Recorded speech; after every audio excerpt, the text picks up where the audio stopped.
올여름 기록적인 폭염에 정부가 결국 7, 8월 한시적으로 누진제를 완화하는 대책을 내놨습니다. 실제로 가정에서 전기료 할인 효과는 어떤지 취재기자와 자세히 얘기 나눠보도록 하겠습니다. 윤지혜 기자 나와 있습니다. 윤 기자, 이번 이제 한시적 완화로 가구당 한 달 전기료 얼마나 줄어들까요? 네, 화면 함께 보시겠습니다. 네. 사용량별로 보면은 201에서 300kWh 사용 가구는 월 할인액이 5,820원이 됩니다. 또 301에서 400kWh는 9,180원, 그리고 401kWh 초과를 할 경우에는 19,040원의 할인 효과가 생기는데요.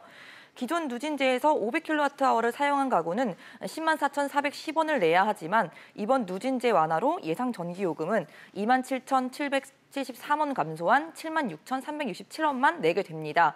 비율로는 26% 이상 인하되는 셈이어서 가장 혜택을 많이 받게 됩니다. 하지만 기존 1구간에 속하는 이제 200kWh 이하를 사용하는 가구는 이번 대책으로 크게 달라지는 게 없고요. 500kWh까지는 사용량이 많아질수록 혜택을 많이 받게 되는 구조입니다. 그렇군요. 이 정부가 고심 끝에 대대적으로 내놓은 대책인데 생각보다는 할인폭이 미미하다, 뭐 이런 얘기들이 나와요. 네, 그렇습니다. 수치로만 보면은 정부는 이번 누진제 완화로 가구당 평균 19.5% 요금이 줄어드는 효과가 있다고 설명하고 있습니다. 하지만 실제로 한 달에 얼마나 요금을 내는지를 따져보면 체감 할인율은 생각보다 크지 않은데요. 500kWh를 초과하는 사용량은 할인 적용이 안 되기 때문에 이런 가구는 전기료 평균 할인율이 19.5%에 못 미치게 됩니다.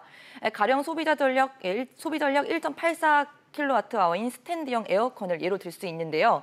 하루 4시간 튼 가정의 전기료는 할인 전 12만 9,020원에서 10만 7,730원으로 16.5% 낮아지는 할인 효과가 있지만 10시간을 틀었을 경우에는 조금 달라집니다. 24만 8,000원에서 21만 6,000원 정도로 8.9%에 그치며 훨씬 할인폭이 낮아지는 겁니다. 결국 이례적인 폭염으로 20만 원 이상 전기료를 납부하는 경우에는 할인율이 10%에 못 미쳐 전기료 폭탄이 될 수 있습니다. 그래서 이번에 이제 한시적으로 이렇게 완화할 게 아니라 이 중장기적으로 전기료 누진제 개편이 필요하다, 이런 말들이 나오고 있지 않습니까? 네, 그렇습니다. 올 여름처럼 폭염이 기승을 부릴 때마다 누진제도는 동화에 올랐었는데요. 지난 2015년과 2016년에도 전기요금을 한시적으로 인하해준 적이 있었습니다. 그러나 지구온난화로 폭염이 상시화될 것이라는 전망이 나오고 있는 만큼 근본적인 대책을 마련할 필요가 있다는 주장이 나옵니다. 어찌됐건 이번 한시적 누진제 완화 조치를 계기로 누진제 개편 작업이 탄력을 받을 것으로 보이는데요. 정부는 계절과 시간에 따라 요금을 달리하는 방향으로 검토를 하고 있고 국회도 폭염과 한파를 특별재해로 간주해 요금을 지원하는 방안을 추진 중입니다. 네.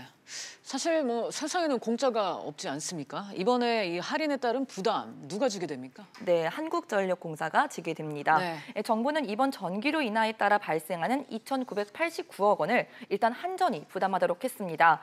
과거에도 한전이 부담을 했지만 당시에는 한전이 11조에서 12조 원에 달하는 실적을 내면서 여력이 충분한 상태였습니다. 하지만 이번에는 지난해 4분기와 올해 1분기 1,000억 연속 적자를 내는 등 경영 상황이 좋지 않아서 부담이 클 수 있다는 분석이 나오고 있습니다. 올해 상반기 2조 300억 원의 전기료 판매 수익을 거뒀지만 이는 작년보다 1조 원 이상이 줄어든 수치입니다. 한전은 정부의 탈원전 정책과 이번 전기료 인하라는 이중고에 시달리게 된 겁니다.